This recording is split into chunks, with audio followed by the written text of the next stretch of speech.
Let's go guys sa Baguio para mag toy hunt. First destination natin dito sa tabi ng Jollibee sa may tapat ng Burnham Park. Ayan. Pumunta tayo dito sa may parang ukay. Sa first floor makikita natin tong mga toys. Mga vintage, halo-halo, may Marvel, merong Ultraman, may mga Hulk, saka anime, Kamen Rider. Wala naman ako nabili dyan. Tapos pumunta na tayo sa second floor after sa Baguio Vintage Collection. Dito madaming rare guys. May mga Mario, Marvel. More on vintage toys to.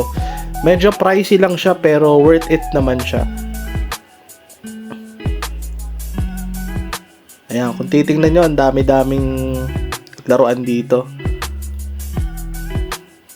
May mga cars, R2, yan, Star Wars, Han Solo, Bear Brick. Ito, nabili ko isa. 1-2 lang yan guys, mura-mura.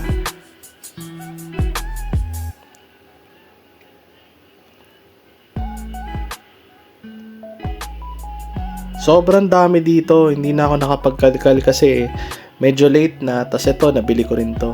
Ganda niyan. Tas Bear Brick, kumuha rin ako isa. Pero hindi ko na nakuha lahat kasi for set pinapabenta ni kuya yung iba eh.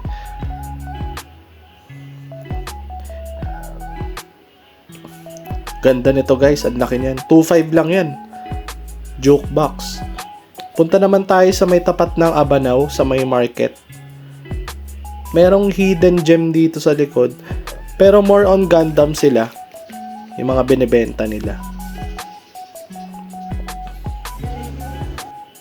Yan, kung mga Gundam lovers kayo dito. Ito naman, sarado to that time. Sayang, hindi ko na nasilip.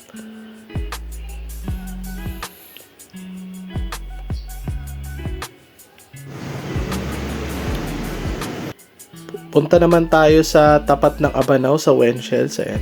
Sa second floor to guys. Ito, ang dami ko rin nabili dito. Abangan nyo na lang sa live. Mga toys, mga Star Wars. Sobrang dami rin ditong vintage at saka mga rare figures na hindi mo masyado makikita sa normal na mga live sale. Ayan, mga art toys.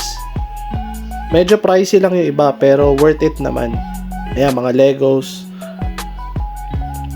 Abangan nyo na lang yung mga items na nabili ko sa live sale this coming next week.